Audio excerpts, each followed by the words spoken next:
Kabanata 3191 hanggang Kabanata 3200. Kabanata 3191. Sinabi ni Zi, sa panahong ito, kakaunti lang ang makakapapasok sa tunay na larangan ng Emperador ng Langit. Maliban sa Emperador ng Zishan, na itinuturing na tunay na Emperador ng Langit, ang tatlong ibang Emperador ng Langit ay maaari lamang ituring na mga pekeng Emperador, at hindi talaga nakarating sa antas ng Emperador ng Langit. Peke bang Emperador? Lumakas ang tibok ng puso ni Yehan at ng tatlo. Para sa kanila, ito talagang isang malaking lihim. Kung hindi ito ibinahagi ni Zi, hindi malalaman ni Yehan na may ganitong lihim sa larangan ng Emperador ng Langit. May malinaw na pag-iisip, sinabi ni Yeqing, dahil alam mo ang maraming bagay at naghahanap ka na ng tunay na Emperador ng Langit, hindi ka dapat malayo sa hakbang na iyon, hindi ba? Ang isang hakbang ay maaaring maging napakalayo, at mukhang napakalapit naman, ngunit maraming tao ang hindi makakatawid sa hakbang na ito sa buong buhay nila. Tiningnan ni Zi si Yehan at sinabi, ang tunay na larangan ng Emperador ng Langit ay makakamit lamang sa pamamagitan ng mga aral ng sinaunang panahon. Nakahanap ako ng sagot, at malamang na nasa hindi alam na lugar ng lungsod ng tadhana ang sagot. Noong pumasok ako sa akademya ng Xinwu para hangarin ang braso ng Diyos at demonyo, ay dahil alam kong ang braso ng Diyos at demonyo ay maaaring buksan ang hindi alam na lugar sa lungsod ng tadhana. Ngayon dapat maintindihan mo na. Tumango si Yehan. Ang braso ng mga Diyos at demonyo ay maaaring buksan ang hindi alam na lugar, kaya tiyak na magiging mas madali para kay Zi na mahanap ang sagot. Sige, aalis na ako. Ibinatikos ni Zi ang kanyang kamay kay Yehan at sa iba pa, at umalis na may nakasabit na mga maliit na kamay sa likuran. Sa lakas niya, kahit napigilan niya ito hanggang sa tuktok ng banal na hari, walang makakapinsala sa kanya sa lungsod ng tadhana. Babae, may isa pang tanong akong nakalimutan itanong. Pumangiti ng mapanglo si Yehan at hinawakan ang kanyang ilong. Sino si Zi? Ano ang kanyang kasaysayan? Ang tanong na ito, marahil ay hindi sinasadya ng kabilang partido na sabihin, o baka naman, hindi pa panahon para malinaw itong sabihin. Xiaohan, saan tayo pupunta? Tiningnan ni Yeqing at Ao Zishuan si Yehan. Narinig iyon, sinabi ni Yehan, humanap tayo ng lugar, gusto kong magpahinga muna at magsanay ng mag-isa sa ilang panahon, baka maaari kong subukang umakyat sa larangan ng semi-banal. Nagningning ang mga mata ni Yeqing at Ao Zishuan. Talagang mababa pa ang kasalukuyang larangan ni Yehan. Pareho silang nakapasok na sa larangan ng banal na hari at sa larangan ng dakilang demonyo ng langit, samantalang si Yehan ay nasa larangan pa rin ng immortal. Siyempre, ang dahilan kung bakit napakabagal ng pag-unlad ng larangan ni Yehan ay dahil matagal nang naantala ang Nine Tribulations Supreme noong pumasok siya sa larangan ng immortal, at kailangan niyang baguhin ang bawat uri ng lakas sa mga batas bago makapasok sa larangan ng immortal. At kapag natapos na ang hakbang na ito, ang larangan ni Yehan ay magiging katulad noon, at mabilis itong umuunlad. Isang bagay na panahon lamang ang kailangan para makahabol siya kina Yeqing at iba pa. Ang larangan ng mga mataas na antas na banal na hari ay hindi malayong maabot. Ang pagharap ngayon sa tatlong pangunahing lahi ng Diyos, lahi ng halimaw, at lahi ng demonyo ay nagpahusay pa sa perpektong lakas ni Yehan sa larangan ng immortal, sapat na ito para subukan ni Yehan na umakyat sa larangan ng semi-banal. Pagkatapos noon, nakahanap ang tatlo ni Yehan ng isang nakatagong yungib, at pinangalagaan ni Yeqing at Ao Zishuan si Yehan. Si Yehan ay nagsimulang magsanay diretso sa loob ng yungib. Sa mga ugat ng dugo sa buong katawan, ito ay umiikot sa paligid ng langit, at umuulit-ulit ito bago bumalik sa posisyon ng dantian. Hindi napakahirap na makapasok sa semi-banal, ang kahirapan ay makapasok sa yugto ng banal na hari para maranasan ang banal na sakuna, kapag hindi mo matiis ang banal na sakuna, mawawala ka, mawawala ang buhay at kamatayan. Siyempre, ito ay para lamang kay Yehan, isang hindi karaniwang bihasang tao. May walang katapusang tao sa ibaba ng banal na hari na natigil sa estado ng semi-banal at hindi makakapagtagumpay na maging banal na hari sa buong buhay nila. Kapag naging banal na hari ka na, maaari kang tawaging isang malakas na tao, at lahat sa ibaba ng banal na hari ay mga langgam. Ang larangan ng banal na hari ay isang linya ng paghahati sa lahat ng larangan ng mga nagsasanay sa mundo. Tanging ang mga nagsasanay na nakapasok sa larangang ito ang maaaring ituring na tunay na nakapasok sa pasukan ng mga nagsasanay. Siyempre, lahat ng langgam sa ibaba ng banal na hari ay mga langgam, ngunit para sa banal na emperador sa itaas ng banal na hari, lahat sa ibaba ng banal na emperador ay mga langgam, at para sa emperador ng langit sa itaas ng banal na emperador, sa ibaba ng emperador ng langit, ang buong mundo ay mga langgam. Ang pagkakaiba ay nasa antas lamang. Para makapasok sa immortalidad, maunawaan ang mga batas, at maging banal na hari, kailangan mong kontrolin ang lakas ng langit. Ang batas ng langit, ito ay ang karangalan ng banal na hari sa mga malalakas na tao ng banal na hari, na isang uri ng puwersang pumipilit mula sa langit at lupa. Maraming malalakas na tao ng banal na hari, kahit na hindi sila gumagalaw, ay madaling makakagamit ng kanilang sariling puwersang pumipilit ng banal na hari para madaling sugpuin ang mga nagsasanay sa ibaba ng banal na hari. Tanging sa pamamagitan ng pagmamaster ng ganitong lakas ng langit maaari kang makapasok sa estado ng semi-banal, at tanging kapag ang ganitong lakas ng langit ay patuloy na pinalalakas hanggang sa makapukaw ng banal na sakuna ay maaari kang tunay na makapasok sa larangan ng banal na hari. Kaya naman, ang kailangang gawin ni Yehan ngayon ay kontrolin ang ganitong lakas ng langit. Ang lakas ng langit ay nagmumula sa puwang sa pagitan ng langit at lupa, at ito ay binabago bilang lakas ng banal na hari. Ito ay isang uri ng hindi tunay na puwersang pumipilit. Tanging sa pamamagitan ng pag-unawa sa langit at lupa maaari mong maramdaman ang pagkakaroon ng ganitong lakas ng langit. Isang nakakatakot na lakas ang dumagsa mula sa katawan ni Yehan para kontrolin ang batas ng langit. Kailangan din ito ng isang tiyak na malakas na lakas para tumulong. Kapag ang lakas na ito ay umabot sa taas ng langit, darating ang isang nakakatakot na puwersang pumipilit para kontrolin ang puwersang pumipilit na ito. Ang isip ni Yehan ay unti-unting humiwalay sa kanyang katawan, at naglakbay sa kawalan. Ang lakas sa kanyang katawan ay naging mas malakas pa sa ilalim ng pag-ikot ng langit.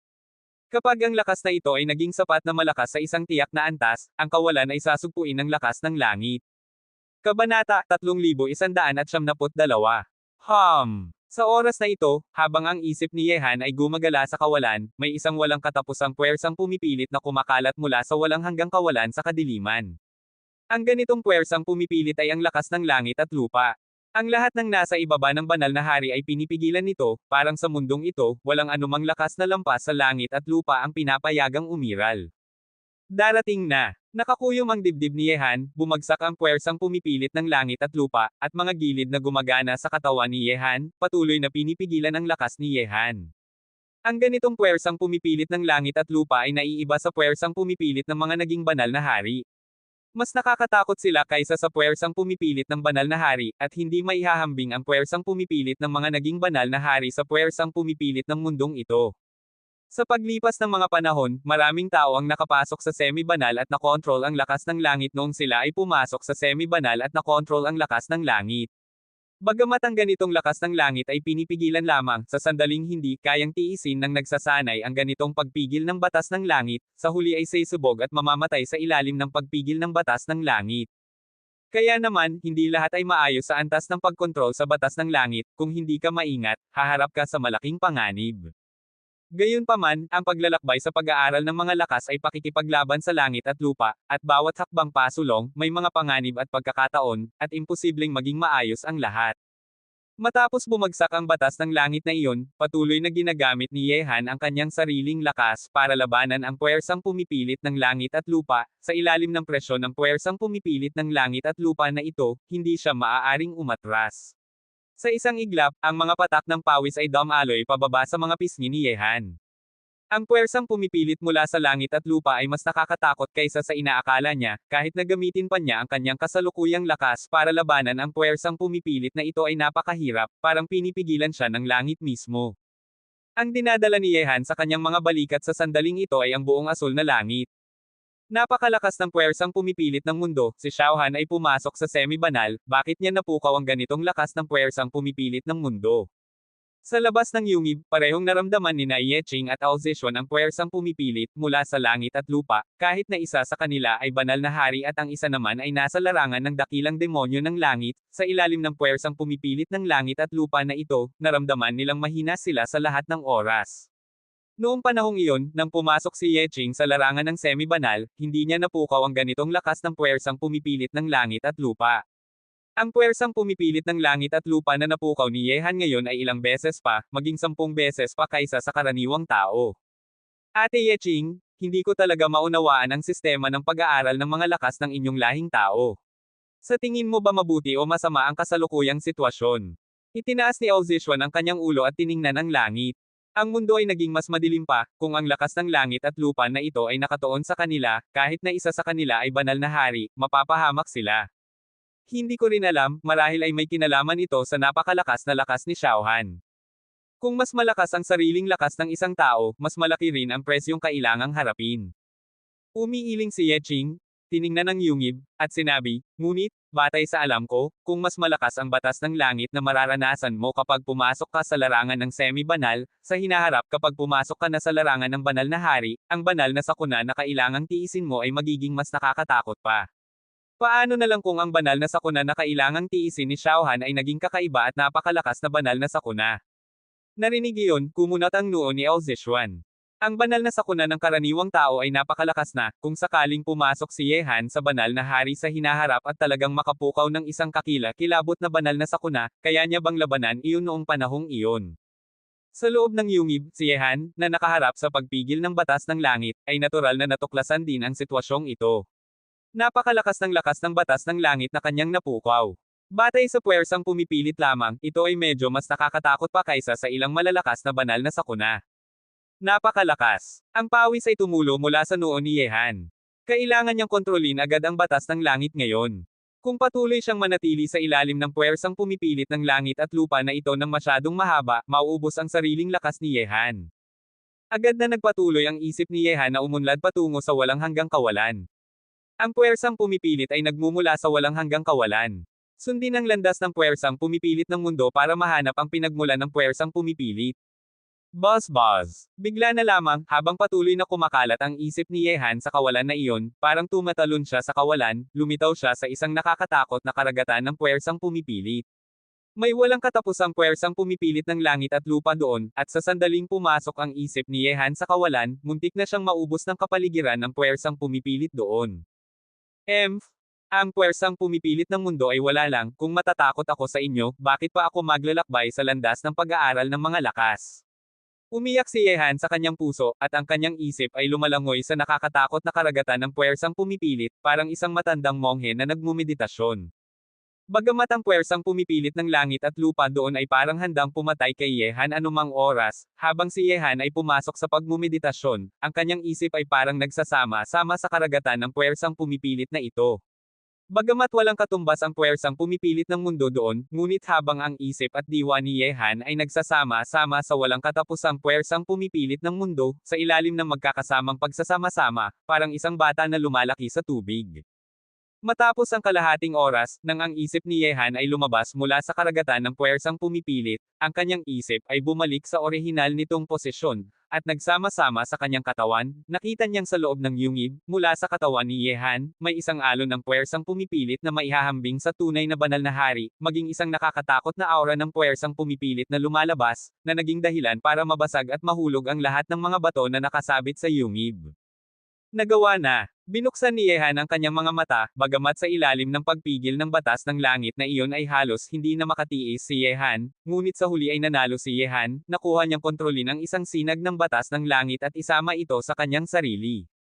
Sa sandaling ito, ang kanyang semi-banal na batas ng langit ay mahigit 10 beses na mas malakas kaysa sa banal na hari. Si Xiaohan ay pumasok na sa semi-banal. Naramdaman ng nakakatakot na puwersang pumipilit na lumalabas mula sa yungib, hindi napigilan ni Yeching at Ao Zishuan na umatras ng ilang hakbang sa labas ng yungib, kahit na sila ay hindi makatiis ng kakila-kilabot na batas ng langit na iyon. Kabanata 3173. Ang ganitong batas ng langit ay mas nakakatakot pa kaysa sa tunay na banal na hari. Si Xiaohan ay makakapagkontrol ng ganitong lakas ng batas ng langit kahit pa bagong pumasok pa lamang siya sa semi-banal. Nagulat si Yeching. Ang pakiramdam ay mas malakas pa, 10 beses na mas malakas kaysa sa karaniwang mga banal na hari. Sa loob ng yungib, lumabas si Yehan at naglakad ng dahan-dahan, pumasok na siya sa semi-banal. Sa sandaling ito, natural na mas malakas na ang kanyang lakas kaysa noon. Ang pagpasok sa semi-banal ay para kontrolin ang isang sinag ng batas ng langit, na hindi lubos na nagpapataas ng sariling lakas. Tanging ang pagpasok sa tunay na banal na hari lamang ang magpapataas ng kanyang sariling lakas ng husto. Gayunpaman, kahit na hindi masyadong umangat ang lakas ni Yehan sa labanan, sa sandaling ito ay puno ng kaginhawaan at karangalan ang kanyang mga kilay, bawat tingin at bawat galaw ay puno ng karangalan, parang isang emperador na namamahala sa isang bansa.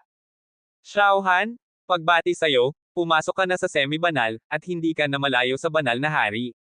Lumapit sina Yeching at Aozishuan, at nakontrol na ni Yehan ang isang sinag ng batas ng langit, na naging kanyang sariling semi-banal na puwersang pumipilit, basta't lalong lumakas ang puwersang pumipilit na ito, maaari itong makapukaw ng pagdating ng banal na sakuna. Ngumiti si Yehan at sinabi, napakalakas ng semi-banal, hindi ko talaga alam kung ano ang mangyayari sa araw na darating ang banal na sakuna. Sinabi ni Yeching, ang lakas ng langit na iyong kinokontrol ay nakakatakot, natatakot akong ang banal na sakuna na mararanasan mo sa hinaharap ay hindi karaniwan din. Hindi masyadong iniisip ni Yehan iyon, anuman ang uri ng banal na sakuna, hindi siya matatakot, ngunit pumasok na siya sa semi-banal, at plano ni Yehan na pumasok sa ikaapat na lugar, ang kanyang lakas ay talagang sapat ng malakas sa lungsod ng tadhana, ngunit kailangang mag-ingat si Yehan sa mga hindi alam na kaaway mula sa labas ng teritoryo. Walang nakakaalam kung gaano sila kalakas. Nasaan sila? Mayroon ba silang ibang mga plano para sa kanya? Siyempre, bago pumasok sa ikaapat na lugar, kailangang hayaang pumasok kasama sa ikaapat na lugar ni Yehan ang mga kasalukuyang naghahanap ng hindi alam na lugar sa ikatlong lugar. Ang layunin ni Yehan ay dalhin ang grupong ito para linisin ang hindi alam na lugar sa buong lungsod ng tadhana at pumasok sa bawat lugar, siyempre, kailangang dalhin ang mga taong ito. Kumuha si Yehan ng Soul Jade Sleep at tiningnan ito. Si Shu Chaoj mula sa Akademya ng Xinwo ay nagpadala sa kanya ng mensahe ilang oras na ang nakalipas. Ang Akademya ng Xinwo ay maraming tao at malakas ang lakas, kaya't natural na mayroon silang kalamangan sa paghahanap ng hindi alam na lugar. Pagkatapos noon, direktang dinala ni Yehan sina Yeching at Aozishuan sa lugar kung saan naruroon sina Shu Chaoj at iba pa sa pamamagitan ng altar ng tadhana. Ang hindi alam na lugar na natagpuan ni Shu Chaoj at iba pa ay isang matayog na sinaunang puno, napakalaki nito, at ang makakapal na mga dahon ay halos umabot sa mga ulap. Sa paligid ng sinaunang puno, may isang patong ng malakas na hadlang na pumipigil sa sinumang tao na makalapit sa matayog na sinaunang punong ito. Siyempre, sa pagbomba ng braso ng mahika ni Yehan, anumang hadlang na pumipigil sa hindi alam na lugar ay parang papel lamang na inihandog. Sa mga susunod na 2 araw, ang mga pangunahing hari at general ng Tianlong, pati na rin sina Li Zhengdao at iba pa ay nakahanap din ng hindi alam na lugar. Siyempre, maliban sa hindi alam na lugar na natagpuan ng Tianlong, ginamit ni Yehan ang kanyang sariling sinaunang pamana at nakipagpalitan kay Shu Chaoj, Li Zhengdao at iba pa, kaya't ngayon ay nagtataglay si Yehan ng 4 na kamangha-manghang mga sining ng pakikipaglaban mula sa sinaunang panahon. Sa nakalipas na ilang araw, halos nasuri na namin ang maraming lugar sa ikatlong lugar, at 3 hindi alam na lugar lamang ang natagpuan. Mukhang kung gusto nating makahanap ng mas maraming hindi alam na lugar, kailangan nating pumasok sa ibang mga lugar. Sa araw na iyon, lahat ng naghahanap ng hindi alam na lugar sa ikatlong lugar ay bumalik na, ngunit napakasaya na makahanap ng 3 hindi alam na lugar. Sa huli, sa mga hindi alam na lugar na ito, mayroong mga pamana ng mga malalakas na tao mula sa sinaunang panahon.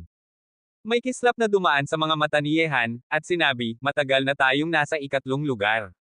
Sa kasalukuyan, kakaunti pa lamang ang mga taong nakapunta sa ikaapat na lugar. Mas malaki ang pag-asa na makahanap ng hindi alam na lugar kung pumasok tayo sa ikaapat na lugar. Kaya naman, dapat tayong lahat na pumasok sa ikaapat na lugar sa susunod, ngunit ang pinakamabilis na paraan para pumasok sa ikaapat na lugar ay ang pagnanakaw ng singsing ng buhay. Tanong ni Li Zhengdao, ikatlong kapatid, ibig mo bang sabihin ay atakehin natin ang ibang mga lahi? Tumango si Yehan at sinabi, sa mga pangunahing lahi sa kasalukuyan, ang lahi ng Diyos pa rin ang pinakamalakas, kasunod ng lahi ng halimaw. Bagamat malakas din ang lahi ng demonyo, ngunit sa lungsod ng tadhana, ang kanilang pagkakataon at swerte ay hindi dapat ikabahala, ngunit ang pipiliin natin ngayon ay ang lahi ng halimaw, at mas madaling harapin sila kaysa sa lahi ng Diyos. Sinabi ni Shu Chaoj, kung ganito man, tere na tayo. Ang pagkakataong naruroon sa ikaapat na lugar ay hindi dapat makuha ng iba. Mula noong huling pagkakataon na sama-samang hinawakan ng mga pangunahing lahi si Yehan, bagamat lubos pa ring naaakit ang lahi ng halimaw sa 50 milyong singsing ng buhay sa ulo ni Yehan, ngunit kung nais nilang harapin ang makapangyarihang si Yehan, hindi magagawa iyon ng lakas lamang ng lahi ng halimaw, at ngayon ay napapalibutan na si Yehan ng isang grupo ng malalakas na tagasunod, lalong mahirap nang atakehin siya. Kaya naman, sa pamumuno ni Prinsipe Baxia, ang lahi ng halimaw ay nagsisikap na mapabuti ang kanilang mga singsing ng buhay nitong mga nakaraang araw, kaya't maraming mga batang malalakas na miyembro ng lahi ng halimaw ang nakapasok sa ikaapat na lugar, maging si Prinsipe Baxia pa man. Gayunpaman, kahit na pumasok na si Baxia at ilang batang halimaw mula sa lahi ng halimaw sa ikaapat na lugar, marami pa ring maliliit na miyembro ng lahi ng halimaw sa ikatlong lugar. Para harapin ang mga taong ito, natural na walang presyon ang pangkat ni Yehan at iba pa, at madali silang nakapasok sa ika-4 na lugar. Sa ikatlong lugar, ang lahi ng demonyo, ang higanti ng lahi ng demonyo, si Wang Chui, ay sinuntok ni Yehan. Hindi alam kung buhay pa siya o patay na, ngunit pagkatapos ng ilang araw na pagpapagaling, si Wang Chui, na lubhang nasugatan ng suntok ni Yehan, ay unti-unting gumaling na. Juzi, si Yehan ng lahing tao ay nagban sa pinakamalakas na grupo ng mga tao sa ating lahi ng demonyo. Malaki na itong nakaapekto sa atin sa ikatlong lugar. Kahit na mapabuti ang singsing ng buhay ay napakahirap na. Ang mga mukha ni Chen Zihao Tianwang at iba pa ay napakasama. Sila ay binyantaan. Ito ang unang pagkakataon na sila ay nakatagpo ng ganitong bagay. Ang banta ay tunay na natupad sa kanilang lahi ng demonyo.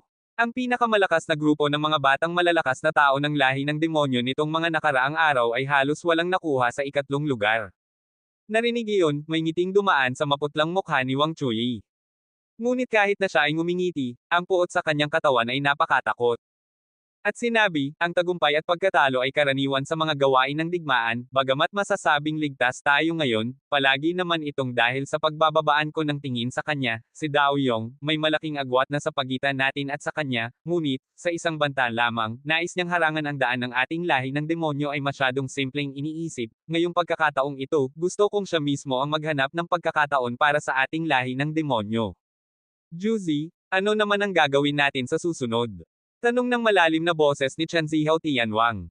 Mapangasar nang umiti si Wang Chui at sinabi, kunin ang singsing ng buhay, pumasok sa ika-4 na lugar, at bantayan ang grupo ng mga tao sa paligid ni Yehan. Sa ika-4 na lugar, dahan-daang lumitaw ang figure ni Yehan mula sa kawalan. Sa kasalukuyan, may 4 na singsing ng buhay sa pagitan ng mga kilay ni Yehan. Bawat singsing ng buhay ay may ibang kulay, at ang bilang ng mga puntos ng singsing ng buhay ay umabot na sa 3,000 singsing ng buhay. Kabanata 3,174. Sa ibabaw ng kawalan, tiningnan ni Yehan ang kakaibang mundong ito. Ang iba pa ay pumasok na rin sa ika-4 na lugar, at lahat sila ay nagpadala ng mensahe kay Yehan. Sa kasalukuyan, matapos pumasok sa ika-4 na lugar, ang pangkat sa tabi ni Yehan ay maglilinis ng lugar na ito sa unang pagkakataon. Ilan naman ang mga hindi alam na lugar na umiiral sa ika-4 na lugar? Walang sino mang ganap na nakakaalam nito. Kung nais mong makuha ang sinaunang pamana sa mga hindi alam na lugar na ito bago pa ang iba, kailangang hanapin muna ang mga hindi alam na lugar na ito. Walang sino mang magiging walang pakialam sa pagpasok sa isang hindi alam na lugar para makuha ang sinaunang pamana. Agad na diretso itong nagtungo patungo sa pinakamalapit na altar ng tadhana si Yehan, iniiwan ang paghahanap ng hindi alam na lugar kina Shu Chaoj, Li Zhengdao, mga hari at general ng Tianlong at iba pa, ngunit sina Ye Qing at Ao Zishuan ay dapat dalhin ni Yehan sa kanya, ang huling pagkakamali ay hindi na niya hahayaan na mangyari muli. Sa oras na ito, habang si Yehan ay naglalakbay patungo sa altar ng tadhana, isang nakakatakot na kilusan, na sinamahan ng tunog ng isang kakila-kilabot na pag-atake, ay dumating mula sa kawalan na hindi kalayuan. Mayroong isang banayad na banal na hininga ng Budismo na lumalabas mula sa lugar na iyon. Maaari bang mga tao mula sa akademyang Budista ito? Nagtatakang tiningnan ni Yehan. Matapos pumasok sa lungsod ng tadhana, hindi niya nakita ang sinumang tao mula sa akademyang Budista, hindi man sa unang lugar, pangalawang lugar, o ikatlong lugar, at hindi rin niya nakita ang mga alagad ng Budismo, hindi niya inakalang ang mga taong ito ay nakapasok na sa ika-4 na lugar. Hindi nagtagal, nang makarating si Yehan sa kawalan kung saan nagmumula ang tunog ng labanan, nakita niya ang ilang mga alagad ng Budismo na nakikipaglaban sa isang nakakatakot na itim na Jiao, sa kawalan. Hindi kapanipaniwala ang lakas nito, at ang mga kaliskis sa kanyang katawan ay mas matigas pa kaysa sa mga sandata ng mahika, kaya't anumang pag-atake ay hindi makakapagdulot ng tunay na pinsala sa kanya. Bukod pa rito, sa mga alagad ng Budismong ito, nakita rin ni Yehan ang batang Budista na si Chanka, ngunit sa sandaling ito, ang mukha ng batang Budista na si Chanka ay mukhang napakasira, ang kanyang mahabang puting buhok ay napakalungkot, at sa kanyang mahabang puting damit ay may mga mansang dugo, malinaw na napakasugat niya. Napakalakas ng itim na Jiao na ito, natatakot akong ang antas ng lakas nito ay hindi naiiba sa banal na emperador.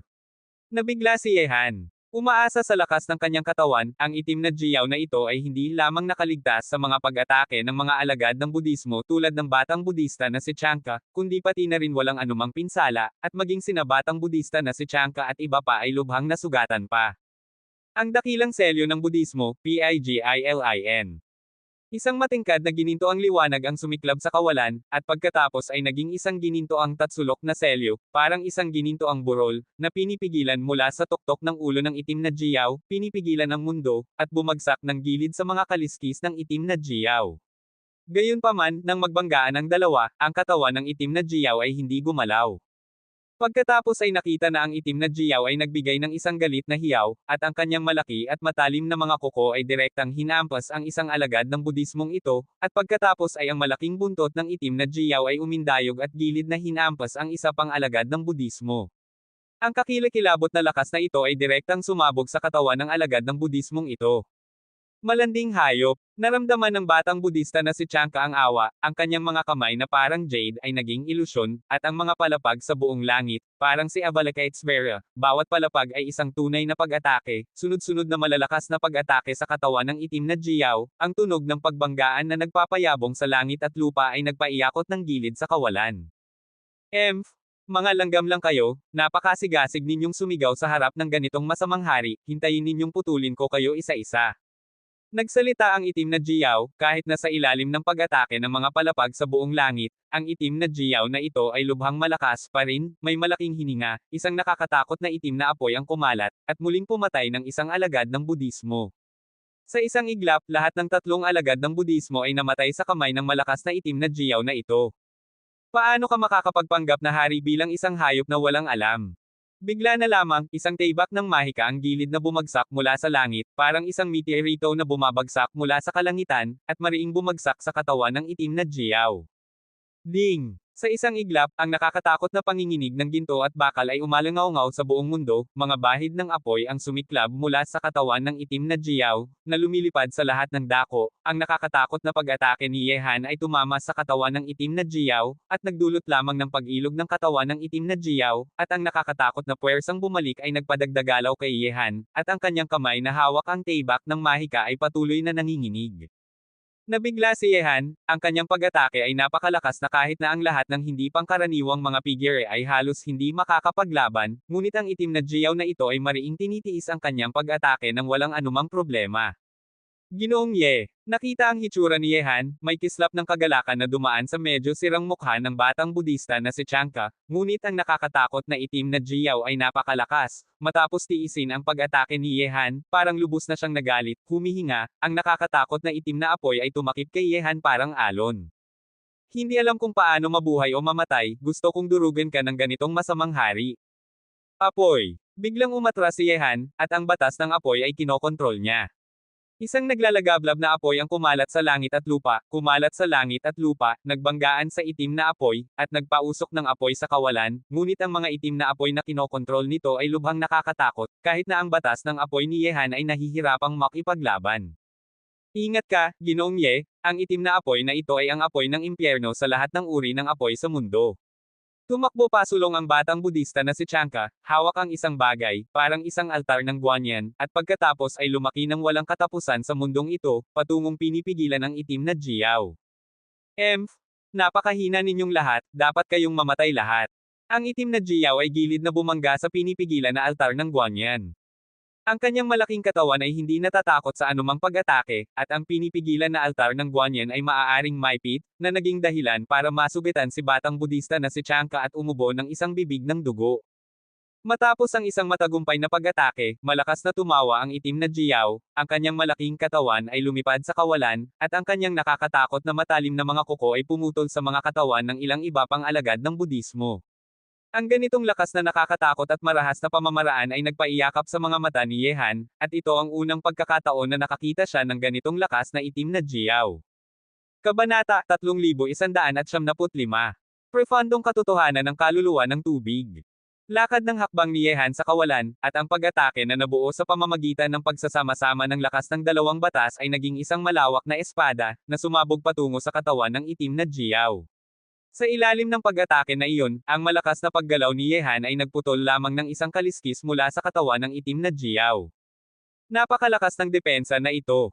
Nakita ang itim na Jiao na nagmamadaling papunta sa kanya ng may galit, ang mga mata ni Yehan ay seryoso, at mabilis na tumawag ng isang kopya ng kanyang sarili para isama sa tunay na katawan, nagdoble ang kanyang lakas sa labanan, at itinaas ni Yehan ang kanyang braso ng demonyo ng mataas. Pagkatapos ay ang lakas ng mga sinaunang Diyos at demonyo ay umalangaw mula sa langit at lupa, ang mga larawan ng mga Diyos at demonyo sa langit ay umuungal sa kawalan, at pagkatapos ay sinuntok ni Yehan, na gilid na tumama sa malaking ulo ng itim na Jiao. Boom! Nagkaroon ng isang nakakatakot na pagbanggaan, ang mga alon ng lakas ay kumalat parang dagat, at ang katawan ng itim na Jiao ay umatras ng 10 metro sa kawalan, ngunit si Yehan ay nabigla rin ng nakakatakot na puwersang bumalik at umubo ng isang bibig ng dugo.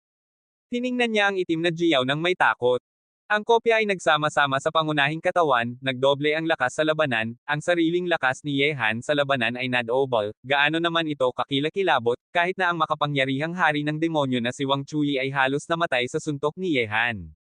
Ngunit sa kasalukuyan, matapos madobal ang lakas ni Yehan sa labanan, pinilit lamang niyang umatras ang kalaban ng makipaglaban siya sa itim na Jiao, at si Yehan ay nasugatan din ng nakakatakot na puwersang bumalik. Ang lihim na paraan para dagdagan ang lakas sa labanan, mga langgam, ikaw ang nagpataas ng tingin sa akin bilang ganitong masamang hari, ngunit mamamatay ka pa rin. Lumakas ang galit ng itim na Jiao, at sa paggalaw ng kanyang malaking katawan, ang mga ulap ay kumalat ng husto. Pagkatapos ay parang isang bundok na bumabagsak mula sa langit, ang itim na Jiao ay mariing umatake sa katawan ni Yehan. Ang walang katapusang puwersa ay pinipigilan siya, na nagdulot kay Yehan ng nakakatakot na presyon. Buong langit na porma sayon, Bilanggggolin. Binuksan ni Yehan ang kanyang mga kamay ng malawak, ang mga haligi ng bato ay dumagsa mula sa ilalim ng lupa, diretso patungo sa langit, na nabilanggo ang itim na Jiao na dumating sa mariing pag-atake, at ang pagpapala ng batas ng lupa ay naging dahilan para lalong lumakas ang buong langit na porma sayon ni Yehan, ang lakas ng buong lupa ay tila ginagamit para dito. Nais mong bilanggolan ang ganitong masamang hari gamit ang isang simpleng porma sayon lamang. Ang itim na Jiao ay nabilanggo sa porma sayon, at sinira ang porma sayon gamit ang lakas ng katawan, sumabog sa mga haligi ng bato na umaabot sa langit. Nakita ito, nagmadaling lumabas si Yehan, at mabilis na hinaila palayo ang lubhang nasugatang batang Budista na si Chanka. Napakalakas ng lakas ng itim na Jiao na ito. Ito ang unang pagkakataon na nakakita si Yehan ng ganitong nakakatakot na tao sa lungsod ng tadhana. Mas malakas pa ito kaysa sa 3 mata na higanti, kahit na ibunyag ni Yehan ang kanyang pinakamalakas na lihim na sandata, hindi niya makakalaban ang itim na Jiao na ito. Tumakas ka na, balang araw ay putulin kita ng ganitong masamang hari. Ang itim na Jiao ay sinira ang porma sayon gamit ang lakas ng katawan, nagwawalang galaw sa buong langit na porma sayon, ngunit sa loob lamang ng ilang segundo, ang buong langit na porma sayon ni Yehan ay nasira na, ngunit sa sandaling ito ay hinaila na ni Yehan si batang Budista na si Chanka papunta sa malayong lugar. May matinding puot na dumaan sa mga mata ng itim na Jiao, kakilakilabot na mga langgam na maaaring tumawag ng lakas ng mga sinaunang Diyos at demonyo. Ang katawang ito ay talagang hindi karaniwan. Matapos ang kalahating oras, narating na nina Yehan at batang Budista na si Chanka ang isang hindi alam na distansya. Matapos nilang hindi maramdaman ang pakiramdam ng krisis, huminto ang dalawa. Sa oras na ito, napagod na si batang Budista na si Chanka. Sa labanan laban sa itim na Jiao, siya ay lubhang nasugatan, ngunit ang kalahating oras na pagtakbo ngayon ay lalong nagpahirap sa kanya. Parang napakasugat mo na. Hinala ko na hindi nahahabulin ka ng itim na Jiao sa ngayon. Hanapin muna natin ang isang lugar para pagalingin ang iyong mga sugat. Sinulyapan ni Yehan ang batang Budista na si Chanka, ipinatawag ang kanyang malabinatang paningin, at hindi nagtagal ay nakahanap siya ng isang nakatagong yungib na hindi kalayuan. Salamat, Ginoong Ye. Pumasok ang dalawa sa yungib ng magkasama, at kinokontrol ni Yehan ang batas ng buhay para tulungan ang mga sugat ng batang Budista na si Chanka.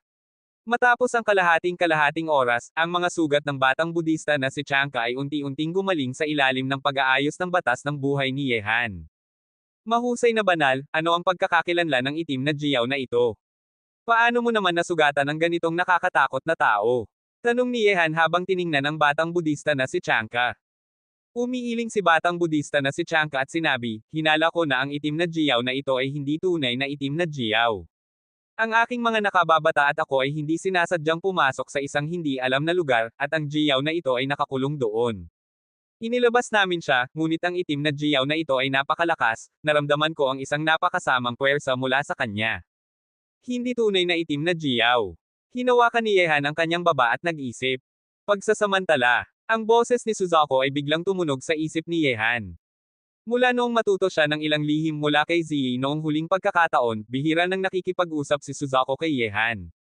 Pagsasamantala, nagtatakang tanong ni Yehan, matandang tao, nakita mo ba ang anumang bagay kanina? Sinabi ni Suzuko, ang katawan ng itim na Jiao na iyon ay kinuha na ng ibang kaluluwa, mas mabuting sabihin na ang kaluluwang ito ay hindi gaanong lakas ng itim na Jiao na ito. Ang isang itim na katawan ay nagsasamantala. Sinabi ni Yehan na may pagtataka sa kanyang mga mata, anong klaseng tao ang gugustuhin ng isang itim na katawan. Ngunit ang itim na katawan na ito ay talagang napakalakas.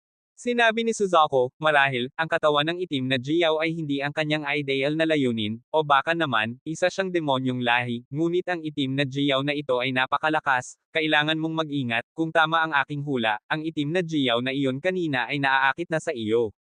Tanong ni Yehan, matandang tao, ibig mo bang sabihin na ang kaluluwa sa loob ng katawan ng itim na Jiao ay nagustuhan ang aking katawan? Kabanata 3176. Hindi naman imposible, ang katawan mong ito ay maaaring kaakit-akit sa anumang natitirang kaluluwa. Patuloy ni Suzuko, ngunit may ibang kaluluwa sa loob ng itim na katawang ito, maaari mong gamitin ang iyong kapalaran upang harapin siya, at dahil ang kaluluwang ito ay maaaring magsasamantala at muling mabuhay, tiyak na siya ay isang hindi karaniwang tao noong siya ay nabubuhay pa, kung maaari mong makuha ang ilang kapaki-pakinabang na impormasyon mula sa kanya, magiging mahusay iyon. Narinig iyon, may kislap na dumaan sa mga mata ni Yehan. Kung alam niya na may isang kaluluwang naninirahan sa loob ng katawan ng itim na Jiao na ito, maaari niyang gamitin ang kanyang kapalaran upang harapin ang itim na Jiao na ito kanina, at kung ang kaluluwa sa loob ng katawan ng itim na Jiao na ito ay mula pa sa sinaunang panahon, talagang magagamit ito ng mabuti. Naisip ito, nalulungkot si Yehan na tumakbo siya ng napakabilis. Ngayong hahanapin niya ito ulit, hindi niya alam kung makikita pa niya ang taong iyon, ngunit kung talagang nagustuhan ng itim na Jiao na ito ang kanyang katawan, hindi siya nag-aalala na hindi ito hahanapin siya. Donashorye, ngayon mo lang ba pumasok sa ika-4 na lugar?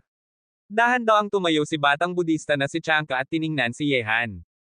Nakita ito, tumango si Yehan at sinabi, kaka-rating ko lang sa ika-4 na lugar, mahusay na banal, napakabilis ng paglalakbay ng mga tao ng inyong akademyang budista. Narinig ko na ang sinaunang bude ng 8 kahirapan ay pumasok na rin sa lungsod ng tadhana. Bakit hindi kayo magkasama? Sinabi ni batang budista na si Chanka, hindi nakikipagkompetensya ang akademyang budista sa lahat ng mga lahi, at hindi rin sila aabalahin ng alinmang lahi. Maaari kang pumasok sa susunod na lugar pagkatapos makatanggap ng ilang mga gawain. Natural na magiging mas mabilis ito. Tungkol naman kay kapatid Banan, nararapat siyang magkaroon ng karanasan sa ibang mga lugar. Sa pagkakataong ito, salamat sa tulong mo, Ginoong Ye. Narinig iyon, lumingon si Yehan upang tingnan ang hindi kapani-pani walang kagandahan ng mahusay na banal, at ngumiti ng masama, sinasabi na ang bayaning nagligtas ng dalaga ay ibinibigay ng dalaga ang kanyang sarili. Hindi ko alam kung may ganitong iniisip ang mahusay na banal. Narinig iyon, pinagsama ni Chanka ang kanyang mga kamay at mahinahong sinabi, si Chanka ay isang budista, may dalisay na puso at kakaunting pagnanasa, kaya't natural na wala akong ganitong iniisip, ngunit maswerteng nakahanap ako ng isang mahalagang lugar sa ika-4 na lugar. May interes ba ang Donashor? Medyo nabagot si Yehan, kaya't tanong niya, hindi dapat maging madaling lugar ang itinuturing na mahalaga ng banal ng budismo, hindi ba? Mahinahong sinabi ni batang budista na si Chanka, depende ito sa pagkakataon, swerte, Ginoong Ye, sumama ka na sa akin. Umalis ang dalawa sa yungib, at sa pamumuno ni batang budista na si Chanka, nakarating sila sa isang bangin pagkatapos ng 2 oras.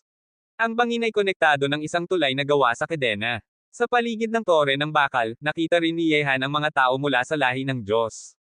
Kahit na ang mga taga-lahi ng Diyos ay narito na. Maraming tao mula sa lahi ng Diyos sa paligid ng libong pitang na tore ng bakal, ngunit basta't hindi niya makikita ang unang emperador o ang unang general, walang interes si Yehan sa mga maliit na tauhan ng lahi ng Diyos na ito. Sinabi ni batang budista na si Chanka, hindi lamang ang mga tao ng mga Diyos ang nakatuklas ng lugar na ito, kundi pati na rin maraming tao ng lahi ng demonyo ang nakakaalam ng lugar na ito, ngunit sa ngayon, walang sino man ang makakapapasok sa pinakamataas na palapag ng tore ng bakal. May isang patong ng malakas na pagbabawal sa pinakamataas na palapag ng tore ng bakal na pumipigil sa lahat na pumasok doon. Tanong ni Yehan, ano ang nasa loob ng tore ng bakal na ito? Nakakaakit ito ng mga Diyos at demonyo. Hindi ko alam, ngunit may isang puwersang nagbabawal sa tuktok ng tore ng bakal na ito, kaya tiyak na hindi ito karaniwan sa loob. Sinabi ni batang Budista na si Chanka, 2 beses na akong pumasok sa tore ng bakal na ito, at kahit na minsan pang pumasok si kapatid na si Banan, ngunit wala kaming magawa sa puwersang nagbabawal. Ang hindi alam ay talagang sapat na kaakit-akit. Naglakad si Yehan sa tulay na gawa sa bakal na kadena at sinabi, ngunit tinawag mo ako rito, sa tingin mo ba makakapasok tayo sa pinakamataas na palapag? Subukan na lang natin. Ang Donasyore ay may husay at talino. Baka naman may paraan ka, hindi ba? Sumunod si batang Budista na si Chanka kay Yehan, at naglakad ang dalawa sa tulay na gawa sa bakal na kadena, na agad na nakakuha ng pansin ng ilang tao sa paligid ng tore ng bakal. Sina Yehan, bakit napunta rito ang masamang bituin na ito? Mayroon din namang batang Budista na si Chanka mula sa Akademyang Budista. Ang dalawang taong ito ay magkasama. Baka naman nais nilang sirain ang pagbabawal sa pinakamataas na palapag. Gayunpaman, sa pagdating ni Yehan at iba pa, agad na umalis ang mga tao mula sa lahi ng Diyos sa paligid ng tore ng bakal. Sa ikatlong lugar, naglaban mag-isa si Yehan laban sa mga nangungunang batang malalakas na tao ng lahat ng lahi, at sa huli ay halos napatay niya ng isang suntok ang higanti ng lahi ng demonyo na si Wang Chuyi at nagban pa sa lahi ng demonyo. Sa kasalukuyan, natatakot ang lahat ng mga lahi kay Yehan, at umaalis sila kapag nakikita siya. Parang ang iyong pangalan, Ginoong Ye, ay malawak ng kumalat, at natatakot sa iyo ang lahat ng mga lahi. Medyo mahinahong sinabi ni batang Budista na si Chanka. Mga batang tao lang naman ito. Kung narito ang mga matatanda sa likod nila, paano naman nila ako matatakutan? Mahinahong sinabi ni Yehan. Tiningnan niya ang tore ng bakal sa kanyang harapan. Mula sa ibabaw ng tore ng bakal, walang kakaibang bagay ito, dapat itong umiral ng napakatagal na nagdulot sa buong tore ng bakal na maglabas ng isang matagal ng umiiral na hininga. Sinabi ni batang Budista na si Chanka, maliban sa pinakamataas na palapag ng tore ng bakal na ito, ang bawat ibang palapag ay walang hadlang. Ginoong Ye, sumama ka na sa akin. Agad na, sa pamumuno ni batang Budista na si Chanka, pumasok si Yehan sa tore ng bakal at diretso itong nagtungo sa pinakamataas na palapag ng tore ng bakal. Ang pag-aayos ng bawat palapag ng tore ng bakal ay halos magkapareho, at tila walang sinumang nakakalakad dito. Habang naglalakbay patungo sa tore ng bakal, nakilala ni Yehan ang ilang batang henyo mula sa mga lahi ng Diyos at halimaw, ngunit masyadong tamad si Yehan na atakihin ang mga taong ito. Sa pamamagitan ng pagmamasid sa tore ng bakal, medyo curious na ngayon si Yehan sa pagkakaroon ng puwersang nagbabawal sa pinakamataas na palapag. May isang tore ng bakal dito, at ang taas nito ay halos 200 palapag, at may isang malakas na puwersang nagbabawal sa pinakamataas na palapag. Lahat ng ito ay nagpapakita na ang tore ng bakal na ito ay hindi karaniwan. Ano naman ang nasa likod ng puwersang nagbabawal? Sa huli, sa pamumuno ni batang Budista na si Chanka, umakyat ang dalawa ng kabuoang 180 palapag, at sa huli ay nakarating sila sa harap ng isang napakapayat na bakal na pintuan. Ang bakal na pintuang ito ay kasing itim ng tinta, at may mga sinaunang simbolo na inukit dito. At nang si Yehan ay kamukha ng hawakan ang mga sinaunang simbolong ito, agad na nagsalita si batang Budista na si Chanka, ingat ka, Donasyore, basta't hawakan ang mga simbolong ito, i-activate nila ang puwersang nagbabawal. Ang pagbabawal na ito ay may malakas na puwersang babalik. Narinig iyon, ibinaba ni Yehan ang kanyang kamay na inilabas at sinabi, parang sinubukan mong buksan ng puwersa ang bakal na pintuang ito. Tumango si batang Budista na si Chanka at sinabi, gayunpaman, ang puwersang nagbabawal na ito ay naiiba sa pagbabawal na hadlang sa mga hindi alam na lugar na karaniwan nating nakikita. Limunin nito ang lahat ng lakas sa loob ng katawan ng nagsasanay, at may isang nakababata sa aming Akademyang Budista na nalunod ng puwersang nagbabawal na ito. Kabanata 3197. Napakakaiba. Habang nagtataka si Yehan, naging maingat din siya sa kanyang puso. Ang pagbabawal na kayang lumunin ang lakas ng isang nagsasanay ay tiyak na hindi karaniwang pagbabawal. Kung hindi ka maingat, maaari kang mapahamak sa simpleng bagay. Sinabi ni batang Budista na si Chanka, talagang kakaiba ang pagbabawal na ito. Hindi ko alam kung ano ang nasa likod ng bakal na pintuang ito. Tumayo si Yehan sa harap ng bakal na pintuan at nagsimulang mag-isip. Ito ang unang pagkakataon na niya itong nakita na kakaibang puwersang nagbabawal sa lungsod ng tadhana. Ano naman ang mga sinaunang simbolong inukit sa bakal na pintuan? Donasyore, hindi ko alam kung may paraan ka. Tanong ni batang Budista na si Chanka. Narinig iyon, matapos mag-isip, nagpa siya si Yehan na subukang gamitin ang braso ng mga Diyos at demonyo. Ang braso ng mga Diyos at demonyo ay maaaring buksan ang pagbabawal na hadlang sa anumang hindi alam na lugar. Hindi niya alam kung maaari rin itong buksan ang puwersang nagbabawal sa bakal na pintuan. Agad na nanginginig ang kanang braso ni Yehan, at ang aklat ng mga Diyos at demonyo ay buhay na gumalaw sa kanang braso ni Yehan, at ang lakas ng mga sinaunang Diyos at demonyo ay umapaw sa hangin sa paligid. Hakbang ng hakbang pasulong si Yehan, at agad na binomba ng braso ng mga Diyos at demonyo ang mabigat na bakal na pintuan. Sa isang iglap, isang mapurol na tunog ang narinig, at ang mga sinaunang simbolong inukit sa bakal na pintuan ay parang nabuhay, isa-isa silang gumalaw sa bakal na pintuan, at pagkatapos ay mula sa mga sinaunang simbolong ito, isang nakakatakot na puwersang babalik ay agad na kumalat patungo sa posisyon ni Yehan. Hindi lamang iyon, mula pa sa sinaunang simbolo, mayroon din namang nakakatakot na puwersang lumulunok, na naging dahilan para lahat ng lakas sa loob ng katawan ni Yehan ay maubos patungo sa puwersang nagbabawal na iyon. Lahat ng ito ay hindi inaasahan ni Yehan. Hindi mabuti. Nag-skip ang tibok ng puso ni Yehan, ngunit ang puwersang iyon ay mariing tumama pa rin sa katawan ni Yehan, na pinilit siyang umubo ng isang bibig ng dugo. Nakita ito, nagulat din ang batang Budista na si Chanka sa kanyang tabi, at tinuro niya ang kanyang kamay na parang jade, isang liwanag ng espada na may dalang dakilang aura ng Budismo ay agad na humiwa, pinipilit na putulin ang koneksyon sa pagitan ng nakakatakot na puwersang lumulunok at kay Yehan. Ang pag-atake ng batang Budista na si Chanka ay nagbigay sa Yehan ng pagkakataong umatras. Ang puwersang lumulunok kanina ay hindi niya kayang labanan, at tanging mahinahon na tiisin lamang niya ang pagkawala ng lakas sa kanyang katawan. Donasyor Ye. Nakita ang maputlang mukha ni Yehan, kumunot ang noo ni batang Budista na si Chanka. Wala namang problema. Ibinatikos ni Yehan ang kanyang kamay, at ang batas ng buhay ay dumaloy sa kanyang katawan, na naging dahilan para unti-unting gumaling ang kanyang mga sugat. Tiningnan ni Yehan ang bakal na pintuan na bumalik na sa katahimikan, at sinabi, talagang kakaiba at hindi normal ang pagbabawal dito. Kung hindi ka nakasali kanina, muntik na akong mapahamak. Hindi talaga paraan ang puwersahang pagsira sa pagbabawal na ito. Umiiling si batang Budista na si Chanka. Batang lalaki, anong klaseng pagbabawal ito? Isa itong sinaunang selyo. Maging maingat ka. Pinapayo kitang huwag mong balak na buksan ito. Sinabi ni Suzuko kay Yehan. Selyo. Nakunot ang mga kilay ni Yehan, at bigla niyang sinabi, kung ito ay isang selyo, ano naman ang naseselyuhan sa likod ng sinaunang bakal na pintuang ito?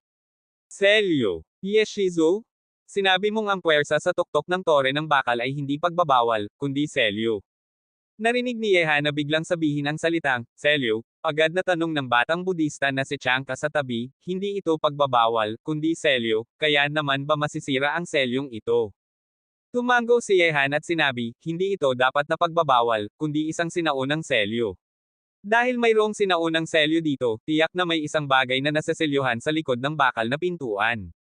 Mahusay na banal, sa tingin ko ay dapat na tayong huminto sa pag-iisip na buksan ito. May selyo dito, at ang selyong ito ay mayroon din namang puwersang lumulunok sa katawan ng nagsasanay na puwersahang aatake sa selyo, ibig sabihin, ang taong naglagay ng selyo ay hindi nais na buksan ito. Narinig iyon, sinabi ni batang Budista na si Chanka, maraming mga sinaunang aklat sa Budismo, ngunit ito ang unang pagkakataon na ako ay makakakita ng ganitong sinaunang selyo. Ginoong Ye, sa palagay mo naman bakit may ganitong selyo dito? Hindi ko rin alam. Sinabi ni Yehan, ngunit alam mo ba na may ilang hindi alam na mga lahi sa lungsod ng tadhana? Narinig iyon, tumahimik ng isang saglit si batang Budista na si Chanka, at sinabi, bagamat hindi ko pa ito nakikita, ngunit ayon sa pinakamaliit na tala ng Budismo, talagang may mga hindi alam na mga lahi sa lungsod ng tadhana. Alam mo pala. Ano pa ang alam mo? Lubos na nagulat si Yehan na ang mga hindi alam na mga lahi ay may tala sa Budismo. Para malaman ang pagkakaroon ng mga hindi alam na mga lahi, kahit na ang akademya ng Zingo, o ang tatlong lahi ng mga demonyo, Diyos, at halimaw ay maaaring hindi alam ito. Umiiling si batang Budista na si Chanka at sinabi, hindi marami ang mga tala tungkol sa mga hindi alam na mga lahi sa Budismo. Ang mga talang ito ay lahat na itala ng mga ninuno na pumasok sa lungsod ng tadhana. Mayroon din silang kaunting pag-unawa sa mga hindi alam na mga lahi sa lungsod ng tadhana. Narinig iyon, medyo nabigo si Yehan. Kung alam ng Budismo ng husto ang mga hindi alam na mga lahi sa lungsod ng tadhana, hindi na niya kailangang magsikap na malaman ang tungkol sa mga hindi alam na mga lahi at mga kaaway mula sa labas ng teritoryo. Sinabi ni Suzuko kay Yehan, mabuti na lamang na alam ng Budismo ang hindi alam na lahi. Bagamat sinabi ng hindi alam na tao na ang mga nakakaalam ng mga lihim na ito ay patay na, palagi namang may mga isda na nakakaligtas. Marahil ay may ilang mga tao sa Budismo na nagpalipis ng ilang lihim sa lungsod ng tadhana, ngunit hindi ito kumpleto. Para sabihin na ang nakakaalam ng pinakamaraming lihim ng mga hindi alam na mga lahi ay maaaring si Emperador Zinwo. Siya ang lumikha ng braso ng mga Diyos at demonyo bilang susi para buksan ang hindi alam na lugar. Isang maliit na pag-asa para mabuhay. Kabanata 3178. Ang paliwanag na ito ay hindi walang katwiran, ngunit hindi na itala ni Emperador Zinwo ang mga pangyayari tungkol sa mga hindi alam na lahi at mga kaaway mula sa labas upang balaan ang mga susunod na henerasyon. Sinabi ni Yehan sa batang Budista na si Chanka, noong ako ay nasa ikatlong lugar, nakilala ko ang isang hindi alam na lahi kasama ang mga Diyos, halimaw, at demonyo. Ang kabilang panig ay tinatawag na tatlong mata na lahi, at sila ay pinigilan sa ilalim ng dakilang sandata ng Diyos sa loob ng 30,000 taon. Kung hindi inalis ng unang emperador ang dakilang sandata ng Diyos at pinalaya ang mga tatlong mata na tao, marahil ay hindi na sila makakakita muli ng liwanag ng araw. May ganitong bagay pala. Kumunot ang mga kilay ni batang Budista na si Chanka, at sinabi, Donashor Ye, ibig mo bang sabihin na ang selyo sa tuktok ng tore ng bakal ay naseselyuhan ang isang malakas na hindi alam na lahi? Hindi naman imposible. Sinabi ni Yehan, hindi pa tayo marunong maraming bagay tungkol sa mga hindi alam na lahing ito. Ang mga tatlong mata na higanti na aking nakilala ay napakalakas. Kung may isang malakas na hindi alam na lahi na naseselyuhan sa pinakamataas na palapag, mag-ingat tayo, mas mabuting huwag na nating hawakan ang lugar na ito. Gayunpaman, nang matapos lamang magsalita si Yehan, isang ungol na tunog, na may mapurol at hindi maunlad na hininga, ay dumating patungo sa dalawa ni Yehan. Ang makapal na bakal na pintuan ay unti-unting binuksan ng sarili nitong lakas. Nakita ito, nagulat si Yehan, at kasama si batang Budista na si Chanka, ay tumingin sa loob ng mabigat na bakal na pintuan. Habang binubuksan ang bakal na pintuan, ang espasyo sa loob ay lubhang madilim, kahit na sina Yehan at batang Budista na si Chanka ay hindi makakakita ng malinaw. Bukas na ito. Nagtinginan sina batang Budista na si Chanka at Yehan, tiningnan niya si Yehan ng may tanong, at sinabi, Donashor Ye. Nakataas ang mga kilay ni Yehan, paano naman nabuksan ng sarili ang selyo? Tingnan natin, ngunit mag-ingat tayo, walang nakakaalam kung ano ang nasa loob.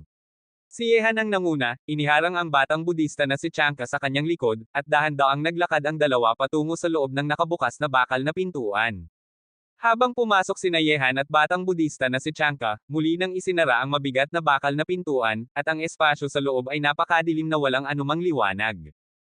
Ang pag-isara ng bakal na pintuan sa sarili nitong lakas ay nagpahirap sa puso ni Yehan, at naramdaman pa rin ni Yehan na lumalapit pa sa kanya ang batang Budista na si Chanka sa kanyang likod, malinaw na hindi kalmado ang kabilang panig sa sandaling ito. Gayunpaman, matapos umangkop sa kadiliman sa maikling panahon, medyo nakakakita na si Yehan ng mga bagay-bagay.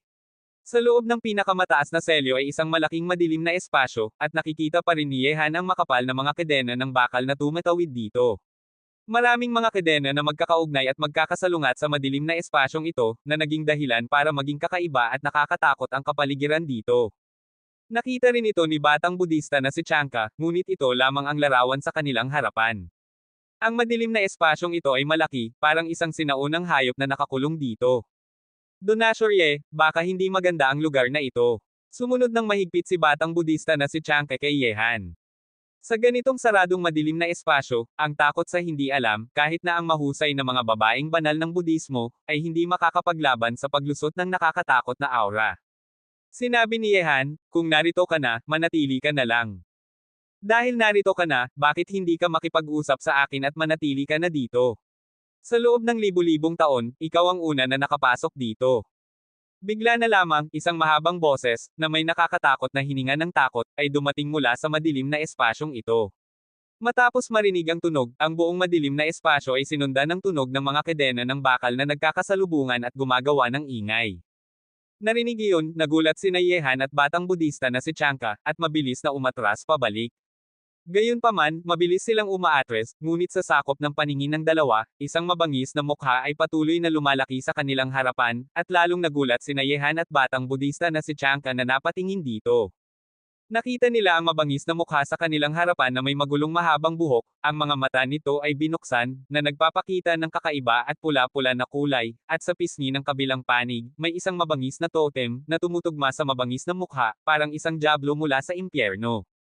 Mabilis na umatras ang dalawa ni Yehan, at sinusundan sila ng may-ari ng mabangis na mukhang ito, na naging dahilan para umalangaw ang buong madilim na espasyo ng tunog ng mga kedena ng bakal na nagbabanggaan. Ang tunog ng ginto at bakal ay nakakatakot sa madilim na espasyong ito. Gayunpaman, marahil ay nakatali ng mga kedena ng bakal ang may-ari ng mabangis na mukhang ito. Nang umatras si Nayehan at batang Budista na si Chanka ng 100 metro, nawala ang mabangis na mukha sa kanilang paningin, ngunit ang puwersa ng pagpupumilit ng kabilang panig ay lalong lumakas, parang sinusubukang makalaya sa pagkakatali ng kadena ng bakal, at lumapit sa dalawa ni Nayehan. Sus Mariosep, napakasama ni Bai Chongtian. Isang boses na puno ng takot at puot, habang naririnig ang tunog ng kadena, ay patuloy na umaalingaw-ngaw sa buong madilim na espasyo. Ang taong nakakulong ng mga kedena ng bakal ay umuungal at sumisigaw ng gilid, parang napupuot sa salarin na ikinulong siya dito. Sa sandaling ito, huminto si Nayehan at batang Budista na si Chanka na may ekspresyon ng takot sa kanilang mga mukha. Kanina pa, habang patuloy na lumalapit ang may-ari ng mabangis na mukha, lahat sila ay naramdaman ang pinakamakakatakot na hininga ng kamatayan, parang sila ay malulunok, naganap na magdadala sa kanila sa harap ng pintuan ng impyerno. Ang malakas na mandirigma, ang taong nakakulong ng mga kadena ng bakal at nakakulong sa madilim na espasyong ito ay tiyak na isang nakakatakot na malakas na mandirigma, at siya rin ay isang malakas na mandirigma mula sa libu-libong taon na ang nakalilipas, malamang na mula sa nakaraang panahon. Gayunpaman, sa sandaling ito, ang sinaunang at mabigat na bakal na pintuan ay nakasara na, at hindi makakalabas si Nayehan at batang Budista na si Chanka. Maaari lamang nilang maramdaman ang patuloy na aura ng takot sa madilim na espasyong ito. Donasyorye, talaga bang isang hindi alam na lahi ito? Sinabi ni batang Budista na si Chanka na may nanginginig na puso. Hindi nagsalita si Yehan. Hindi pa siya nakakakita ng maraming hindi alam na lahi, ngunit ang mga ganitong malalakas na mandirigma ay nakakulong sa kadiliman dito, kaya't dapat silang mula sa mga hindi alam na lahi mula sa labas ng teritoryo. Hindi alam na lahi. Ang inyong lingkod ay ang dakilang Diyos ng mga masamang espiritu. Dahil ang dalawa ninyo ay nakapasok na, huwag na kayong umalis. Hindi kayo makakatakas dito. Dahan-dahan kong ipapahirap kayo hanggang mamatay. Kakainin ko ang inyong laman at dugo. Ang dalawang pula-pula na mata ay tumitingin sa dalawa ni Nayehan sa kadiliman. At nang marinig ang lubhang nakakatakot na boses, naramdaman ni Nayehan at batang Budista na si Chanka na ang kanilang mga kaluluwa ay nakatali ng may-ari ng dalawang pula-pula na mata, at sa likas na ugali ay umatras sila ng ilang hakbang, habang kinakaharap ang nakakatakot at malakas na hindi alam na lahi na ito, naramdaman nilang mas nakakatakot pa ito kaysa sa pagharap sa mga sobrang lakas na nasa larangan ng banal na gulong na emperador. Diyos ng masamang espiritu, ikaw ay isang mahinang tao lamang na ikinulong dito ng aking mga ninuno. Ikaw ay isang bilanggo lamang. Anong karapatan mong maging baliw, hindi niya alam kung ano ang gagawin. Kabanata 3179. Ngayon ay pinagsisihan na ni Nayehan at batang Budista na si Chanka na pumunta sa tore ng bakal na ito. Kung alam nilang may isang napakatakot na malakas na mandirigma ng hindi alam na lahi na nakakulong sa pinakamataas na palapag ng tore ng bakal na ito, hindi nila ito ipagsasapalaran kahit gaano pa kaakit-akit.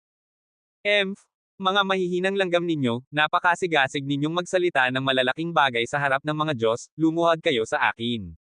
Bigla na lamang, ang mga alon ng nakakatakot na puwersang pumipilit ay agad na kumalat patungo kay Yehan at iba pa. Ang nakakatakot na puwersang pumipilit na iyon ay nagdulot ng patuloy na pagring ng mga kedena ng bakal sa buong espasyo, at ang tunog ng pagkakasalubungan ng ginto at bakal ay maaaring tumagos sa kaluluwa ng isang tao, parang isang uri ng banta, na nagdudulot ng matinding sakit ng ulo at panginginig. Sa isang iglap, ang katawan ni Nayehan at batang Budista na si Chanka ay biglang may napakatinding presyon, na mas nakakatakot pa kaysa sa pagdadala ng isang bahagi ng langit. Ang tunog ng pagkakasira ay nagdulot ng paghihirap sa dalawa, kahit na pagkagat ng kanilang dila ng husto ay hindi nila mapanatili ang pagiging gising. Sa sandaling ito, naramdaman lamang ni Yehan na ang kanyang katawan ay malapit nang sumabog sa ilalim ng presyon, at ang kanyang mga tuhod ay unti-unting yumuyuko. Ngayon, umaasa lamang siya sa kanyang huling iniisip para suportahan ang kanyang sarili, huwag kang luhod sa isang malakas na mandirigma ng hindi alam na lahi.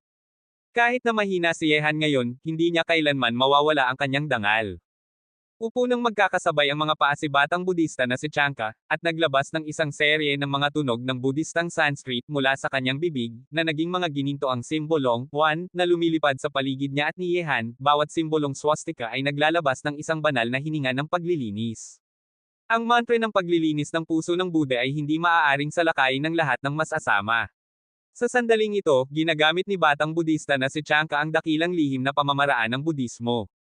Habang patuloy na lumalabas ang mga tunog ng Budistang Sanskrit mula sa bibig ni batang Budista na si Chanka, kahit na ang kaluluwa ni Yehan na parang malapit ng sumabog ay unti-unting tumahimik, ngunit ang napakalakas na puwersang pumipilit ay patuloy na malakas pa rin, na nagdudulot ng bahagyang pagbuhos ng dugo mula sa mukha ni Yehan, mukhang mabangis at nakakatakot. Hala, kayang mong sirain ang aking masamang mystic na pamamaraan. Ikaw ay isang babae na may ilang kasanayan at maganda pang mukha. Parang hindi na ako magiging mag-isa dito sa hinaharap. Halika rito. Ngumiti si Ins, ang Diyos ng masamang espiritu, at ang pagtawa ay puno ng kalaswan, na naging dahilan para direktang maapektuhan ang batang Budista na si Chanka na nakaupo nang magkakasabay ang mga paa sa lupa ng isang nakakatakot na puwersang lumulunok, at siya ay patuloy na lumilipat patungo sa lokasyon ng Diyos ng masamang espiritu sa kadiliman. Nakita ito, ang lahat ng uri ng mga batas sa loob ng katawan ni Yehan ay gilid na umalangaw-ngaw, laban sa nakakatakot na puwersang pumipilit na iyon, at mahigpit na hawak ng kanyang kanang braso ang batang Budista na si Chanka. Kung mapupunta sa kamay ng Diyos ng masamang espiritu ang batang Budista na si Chanka, sa pagiging makasarili ng kabilang panig, madaling maunawaan ang kinabukasan ni batang Budista na si Chanka. Sa sandaling ito, naging mapatla ang mukha ni batang Budista na si Chanka dahil sa takot. Kahit na siya ay isang mahusay na banal ng Budismo, may dalisay na puso at kakaunting pagnanasa, at hindi siya maaaring maabala ng mundo, ngunit sa pagharap sa kasalukuyang sitwasyon, hindi na siya makakapagpakalma tulad ng dati. Napaka-sweet ninyo. Kung hindi napigilan ang lakas ng mga Diyos, madali kitang mapapatay ng isang hininga lamang. Maaari mo bang panatilihin ang gusto ng mga Diyos? Madiing ungol ang ginawa ng Diyos ng masamang espiritu. Sa isang iglap, lalong lumakas ang puwersang pumipilit sa katawan ni Yehan, na nagdulot ng malakas na tunog nang mapahandusay siya sa lupa, at paulit-ulit na bumubuga ng dugo mula sa kanyang bibig. Sa ilalim ng pag-atake na iyon, lahat ng tuhod ni Yehan ay nabasag, at ang mga panloob na bahagi ng kanyang katawan ay nagpapakita ng palatandaan ng pagkabasag, ngunit ang kanyang kanang braso ay parang nagkaroon ng ugat, at mahigpit na hawak ang batang Budista na si Chanka. Nakita ito, sa maputlang mukha ni batang Budista na si Chanka na hindi kailanman naabala ng anumang emosyon o pagnanasa, ang lamang sa kanyang mukha ay mabilis na dumaan, at ang kanyang puso ay hindi maipaliwanag na tumibok ng mabilis. Ang puso ng banal na Buddha ay parang sinalakay ng pinakamatalim na sandata sa mundo, na nag-iwan ng isang hindi mawawala na marka sa puso ng banal na Buddha. Sa sandaling ito, may isang bitek sa puso ng mahusay na banal ng Budismo, at ang kanyang malamig at magandang mukha ay parang isang diyosa mula sa siyam na langit na nahulog sa mundo ng mga tao. Surrender ka na, maaaring nakatadhana na ngayong araw ang kapalaran nating dalawa. Hindi makatiis si batang Budista na si Chanka sa kanyang puso, ang lalaki sa kanyang harap ay hindi niya utang na loob, at nasa panganib pa siya dahil sa kanya, bakit pa niya kailangang humawak para sa kanya. Umiyak. Ang mga mata ni Yehan ay parang demonyo, mga ugat ang lumabas sa braso ng Diyos at demonyo, ang talaan ng mga Diyos at demonyo ay patuloy na kumikislap, ang lakas ng mga sinaunang Diyos at demonyo ay inilabas, na sinamahan ng iba't ibang batas at lakas, na patuloy na umaalingaw-ngaw sa madilim na espasyong ito, ang kamay na iyon ay mas mahigpit na hawak, parang naging isa na. Kayang mong kontrolin ang lakas ng mga sinaunang Diyos at demonyo, talagang isang hindi karaniwang batang lalaki, ngunit dapat kang magpakasawa sa impyerno, ang babaeng ito ay nakatadhana ng mapasakamay ng Diyos. Ang boses ng Diyos ng masamang espiritu ay puno ng pagtataka, ngunit lalong lumakas ang kanyang pagnanakit, at lalong lumakas ang puwersang pumipilit sa likod ni Yehan, at ang lupa sa ibaba ng kanyang mga tuhod ay nagkakasugat sa lahat ng dako. Tulad ng inaasahan. Gayunpaman, sa sandaling ito, sa kritikal na sandaling ito, isang mahinahong buntong hininga ang kumalat mula sa madilim na espasyong ito, at kasama ng tunog na ito, biglang nagbago ang aura ng Diyos ng masamang espiritu. Sa isang iglap, ang nakakatakot na presyon na ibinibigay kay Yehan at batang Budista na si Chanka ay biglang nawala, parang ang mahabang buntong hininga ay nagpakatakot sa Diyos ng masamang espiritu. Ang orihinal na nakakatakot na aura ay nawala rin sa madilim na espasyong ito. Bai Chong Tian, ito ang unang pagkakataon na ikaw ay nagsalita sa loob ng libu-libong taon. Akala ko ay patay ka na. Bagamat masama ang boses ng Diyos ng masamang espiritu, puno ito ng takot. Ang taong nagsalita sa sandaling ito ay ang salarin na ikinulong siya dito sa loob ng libu-libong taon. Upang ikulong siya, ikinulong din niya ang kanyang sarili sa madilim na lugar na ito sa loob ng libu-libong taon. Maingay ka, hindi mo ba nararamdaman na nakakainis ka? Muli nang narinig ang mahabang buntong hininga, kasama ang tunog ng pagkakasalubungan at pagbabanggaan ng mga kadena ng bakal, parang hindi na ito gumalaw sa mahabang panahon, tumawa ng sarili ang may-ari ng boses at sinabi, hindi na ako gumalaw sa loob ng libu-libong taon, parang oras na para makilala ng aking matandang mga buto ang mga Diyos. Napakasikip ng boses ng Diyos ng masamang espiritu, at sinabi, Bai Chong Tian, dapat mong namamatay noon pa man, basta't ikaw ay mamatay, ang Diyos ng Diyos ay ganap na makakalayo mula sa madilim na bilangguan na ito. Sa sandaling ito, dahan-daang tumayo si Yehan sa tulong ni batang Budista na si Chanka. Sa ilalim ng pagpupilit ng Diyos ng masamang espiritu kanina, lubos na nasugatan si Yehan, kahit na ang kanyang tuhod ay nabasag pa. Kung hindi nagpakita ng isang taong ikinakatakot ng Diyos ng masamang espiritu, maaaring mawala na ang buhay ni Yehan sa kamay ng Diyos ng masamang espiritu. Kabanata 3200. Gayunpaman, para sa malakas na mandirigma na muling lumitaw sa sandaling ito, nagulat ang mga puso ni Yehan at batang Budista na si Chanka. Sa pinakamataas na palapag ng tore ng bakal, dalawang nakakatakot na malakas na mandirigma ang nakakulong, at pareho silang mga halimaw na nabuhay ng libu-libong taon. Kaya naman, hindi pa mamatay ang matandang buto kung ito sa ngayon, hindi bababa sa hindi ko hahayaan na lumabas ka at gumawa ng kaguluhan. Mga matandang kapitbahay na tayo sa loob ng libu-libong taon. Talagang ayaw kong umalis ka. Mahinang ngumiti ang malakas na mandirigma sa kadiliman. Sa loob ng libu-libong taon, walang anumang bagay na nakakaapekto sa kanyang damdamin. Umiyak ang Diyos ng masamang espiritu at sinabi, sampayin mong matandang multo, ang Diyos ng Diyos ay makakalaya sa hall na ito balang araw, at tiyak na putulin kita ng pira-piraso. Maingay ka, gusto mo bang subukan ang pagpigil ng 99 na langit, ang lasa ng ikawalong isang antas ng purgatorio? Mahinahong sinabi ni Bai Chong Tian. Narinig iyon, biglang tumahimik ang Diyos ng masamang espiritu. Bagamat siya ay mapagmataas, malinaw na natatakot siya sa 99 na langit at ikawalong isang antas ng purgatorio ni Bai Chong Tian. Ang dahilan kung bakit hindi siya makakatakas sa hall na ito at nakakulong ng ilang libong taon ay ang 99 na langit, ang ikawalong isang purgatorio, at si Bai Chong Tian, isang nakakatakot na malakas na mandirigma, ay kusang loob na ikinulong ang kanyang sarili dito, kaya't wala siyang pagkakataong makatakas sa loob ng libu-libong taon. Parehong nagulat sina Yehan at batang Budista na si Chanka. Ang misteryosong malakas na mandirigma na nagngangalang Bai Chong Tian ay parang mas malakas pa kaysa sa Diyos ng masamang espiritu, kaya't hindi masyadong sumuwi ang kabilang panig. Hehe, isa ang nag-aaral ng Buddha, at ang isa naman ay nag-aaral ng maraming uri ng mga aral sa mundo, hindi nakakagulat na nakaramdam ako ng pagiging pamilyar, kaya naman pala ganoon. Ang mahinang pagtawa ay nagmula sa bibig ng misteryosong malakas na mandirigma na nagngangalang Bai Chong Tian. Sa sandaling ito, malinaw na naramdaman ni Yehan na isang titig na sinusuri ang kanyang katawan. Bagamat hindi makita ni Yehan ang misteryosong malakas na mandirigma sa kadiliman, naramdaman niya ito. Narinig iyon, parehong nagulat ang mga puso ni Yehan at batang Budista na si Chanka. Siyempre, si Yehan ang pinakamalakas ang pagkabigla. Ang misteryosong malakas na mandirigma na si Bai Chong Tian ay nakita agad ang kanyang mga lihim. Kakaunti lang ang mga taong nakakaalam nito sa kontinente ng mga Diyos at demonyo, at kahit na ang ilang hindi pangkaraniwang malakas na eksperto ay hindi makakakita ng malinaw ang lihim ni Yehan. Lolo, malalim na huminga si Yehan, at sinabi sa tulong ni batang Budista na si Chanka, hindi ko alam kung sino ka, Lolo. Bakit ka nakakulong dito? Hehe, batang lalaki, masasabi ko ang pinagmula ng inyong dalawa. Saan mo naman sasabihin na ako ay nagmula? Napakabuti mo. Mayroon kang dakilang swerte at kapalaran. Parang hindi mali ang naramdaman ko kanina. Ikaw talaga ang klaseng taong iyon. Mahinang ngumiti si Bai Chong Tian, at patuloy na sinabi, alam kong nalilito kayong dalawa. Ang lugar na ito ay ang lupain ng pagpigil sa mga masamang espiritu at pagpapahalaga sa mga Diyos. Ang aking matandang kaibigan ay nakilala mo na kanina, isang napakalakas na dayuhang lahi. Kung hindi ka makakapagpigil sa kanya, talagang mahirap ikulong siya. Narinig iyon, nagulat ang mga puso ni Yehan at batang Budista na si Chanka. Si Bai Chong Tian ba ay ang dakilang puwersa na nakaligtas sa huling panahon? Mga dayuhang lahi, pagkakulong sa sarili. Hindi mahirap maunawaan ang dalawang salitang ito.